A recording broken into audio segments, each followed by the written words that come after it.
Nous le lisons au nom du Seigneur Jésus-Christ. Cantique des degrés de David. Voici, oh, qu'il est agréable, qu'il est doux pour des frères demeurer ensemble. C'est comme l'huile précieuse qui répandit sur la tête, descend sur la barbe d'Aaron, qui descend sur le bord de ses vêtements. C'est comme le rosier d'Armon qui descend sur les montagnes de Sion. Car c'est là que l'Éternel envoie sa bénédiction, la vie pour l'éternité. Si tu peux acclamer le groupe. Nzambe na bongo présence na yo katikati na biso na milulu oyo. Vous ne pouvez rien faire. Yango naza na kati na bango. Tikete présence na yo ebimonisa maka présence na yo eza absence totale. Bibola pe makamyoso dina ko biso ba offrande avec nos services na biso.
La 15e année du règne de Tibère César, lorsque Ponce Pilate était gouverneur de la Judée, Hérode tétrarque de la Galilée, son frère Philippe tétrarque de l'Iturée et du territoire de la Carnonie, Lysianas tétrarque de la Vilaine et du temps des souverains sacrificateurs Anne et Caïphe, la parole de Dieu fut adressée à Jean, fils de Zacharie, dans le désert. Et il alla dans tout le pays des environs du Jourdain, prêchant le baptême de repentance à cause du pardon des péchés. Selon ce qui est écrit dans le livre des paroles d'Isaïe, le prophète, C'est la voix de celui qui crie dans le désert. Préparez le chemin du Seigneur, aplanissez ses sentiers. Toute vallée sera comblée, toute montagne, toute colline seront abaissées, ce qui est tortueux sera redressé, et le chemin raboteux seront aplanis. Et toute chair verra le salut de Dieu. Il disait donc à ceux qui venaient en foule pour être baptisés par lui, race de vipères, qui vous a appris à fuir la colère à venir, produisez donc des fruits dignes de la repentance, et ne vous mettez pas à dire en vous-même, nous avons Abraham pour père. Car je vous déclare que de ces pierres, Dieu peut susciter des enfants à Abraham. Déjà même la cognée est mise à la racine des arbres. Tout arbre donc qui ne produit pas de bons fruits sera coupé et jeté au feu. La foule l'interrogeait, disant, que devons-nous donc faire? Il leur répondit, que celui qui a 2 tuniques partage avec celui qui n'en a point, et que celui qui a de quoi manger agisse de même. Il vint aussi des publicains pour être baptisés, et il lui dit, Maître, que devons-nous faire? Il leur répondit, n'exigez rien au-delà de ce qui vous a été ordonné.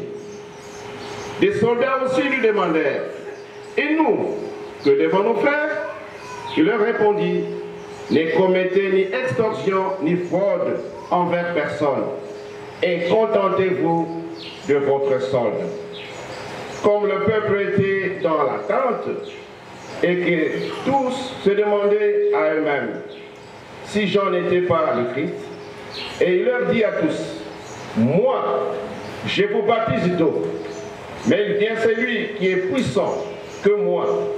Il est plus puissant que moi, et je ne suis pas digne de délier la courroie de ses souliers.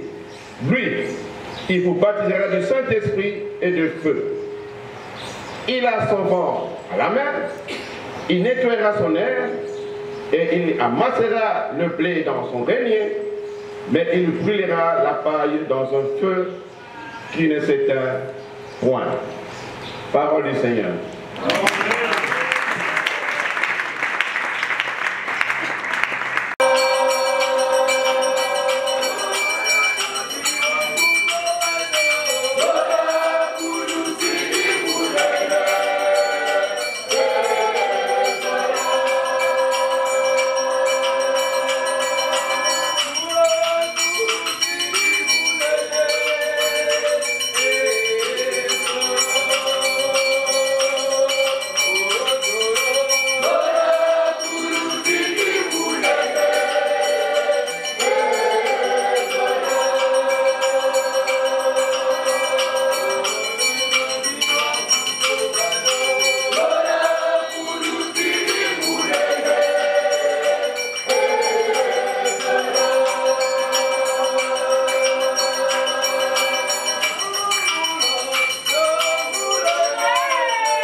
Pilate était gouverneur de Judée, Hérode régnait sur la Galilée et son frère Philippe sur le territoire du Tyrée et de la Traconitide.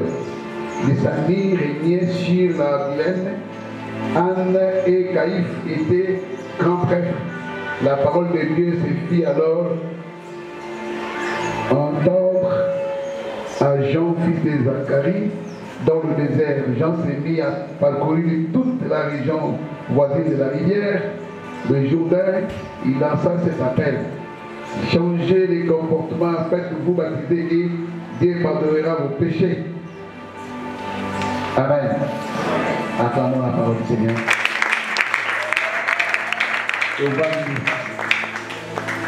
Une grande joie pour moi, de vous rencontrer encore aujourd'hui. Et c'est maintenant dans le thème de l'anglais pour mon avenir ici, parce que l'anglais est mon avenir ici. La valeur qui m'a poussé, il est sur avec Singa et je vais dire son avocat comme un.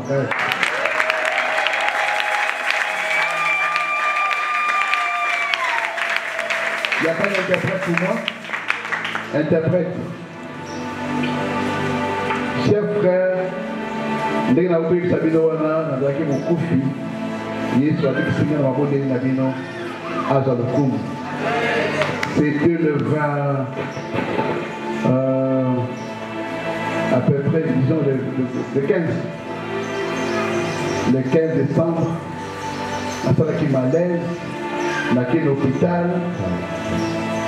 Batalinga m'a dit ok, il y avait une tension. Bazou c'est ma maille. On a un bureau. On a des crises. Nicolas, il dit pas qu'il m'a cassé, Nicolas. Il y a un moment qui il m'a cassé, bombé. S'il vous plaît, il y a des places ici, s'il vous plaît. Protocole, il y a des places ici. Donc on va parler dans la kit. Bakiti on va pas vendre, bakiti on va venir Papa Simon, bakiti on va pas vendre, s'il vous plaît. Bakiti on va pas Nicolo, pour ça le kit est vite. Ah, vous attendez. C'est comment ça va quitter? Bakiti on va quitter là.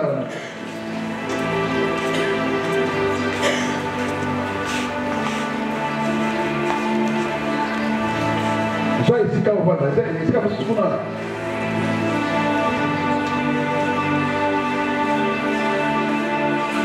Maintenant, c'est la construction de Vanda. Awa. Monsieur Souana. Vite, mon gars. Monsieur Asimaël, Vanda. Bakite de Bali, s'il vous plaît. C'est la main. Bakite de Bali, on va tout continuer.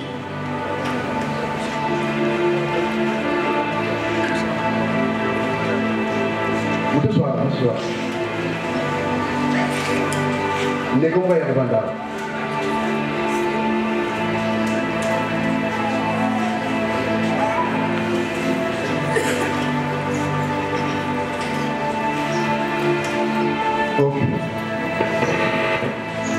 La salle qui crise, il connaît vite pas qu'il m'a la moko.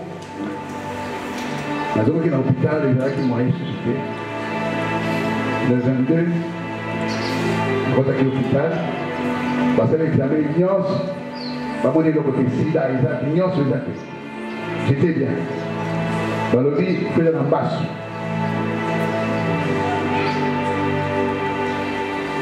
il faut que l'hôpital a monnaie tokendeki na bato ya Cap Church basali examen nyonso bamoni mpe eloko lisu te balefai biso hôpital moko ya babelge tokendeki na hôpital wana kotaki kuna le 22 basanga l'examen balobi nazalaki deya mokufi nazalaki na mai na nzoto donc kobana loketo ti makolo nyonso ezalaki na mai ekomaki mai donc poison nadia kaka na wana ebebisi nza nzoto nyonso efaye na kufa misisa ekomaki kodia manioc batie na mai donc aya babenga bafene efaye na kweya na kufa kala moko mais lokola na munga nango ezaka na Belgique bayaka balobi non bakoya le 26 pas le 22 bakoya le 26 pour kofuta mbongo $3000 tokutaki mbongo bayaki baopere nga le 28 nazwi 3 opérations baopération laser bakataka te bataka machine azosala opération na kati nasali 60 jours l'hôpital 60 jours jour après jour ikolipolaki na kati eza lokola cancer ikolipoli na kati poli eza lokola fufu epoli na kati ikolipolaki na kati donc fo bakatanga likolo mais nzambe na mawa na ye alekaki te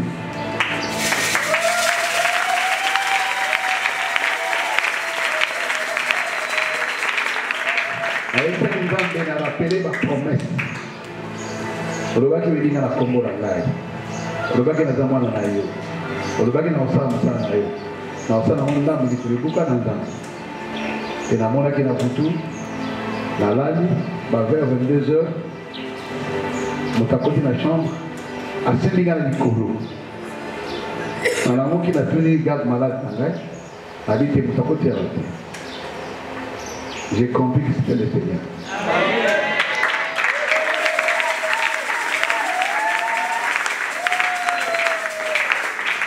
nakoti kolala nayebaka soki mokonzi alingi koloba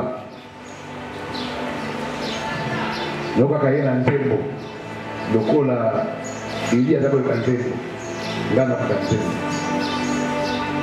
ton nom est si doux ton nom est merveilleux le nom de Jésus est si doux le nom de Jésus est merveilleux le nom de Jésus est si grand. Je l'adorerai pour toujours. Jésus est tout. Jésus, oh merveilleux don. Jésus, oh le roi des rois. Mais il va y avoir Ali Koya Koloba. Tout ce qu'on dit, tu es merveilleux, Seigneur. Tu es merveilleux. J'ai compris que le Seigneur voulait me parler. Avec Sigal, on dit, ok. Sambela. Regarde ta vie toute l'année. Hébreu chapitre 5, verset 1 à 4. Il commence à me citer ça.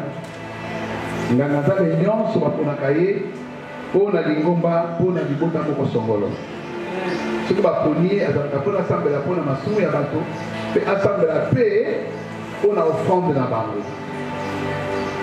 Mais lokola ye moko aza moto ya masumu ebongi asambela mpona ye moko mpona masumu na ye mpe apesa offrande na ye. Osali bongo. Mais j'ai commencé à prier. Les gars, ils ont quitté. Regarde, malade dans ce sangai. Et j'ai commencé à prier maintenant. J'ai commencé à prier pour toute ma vie, toute l'année passée qui est passée. J'ai passé toute ma vie en religion.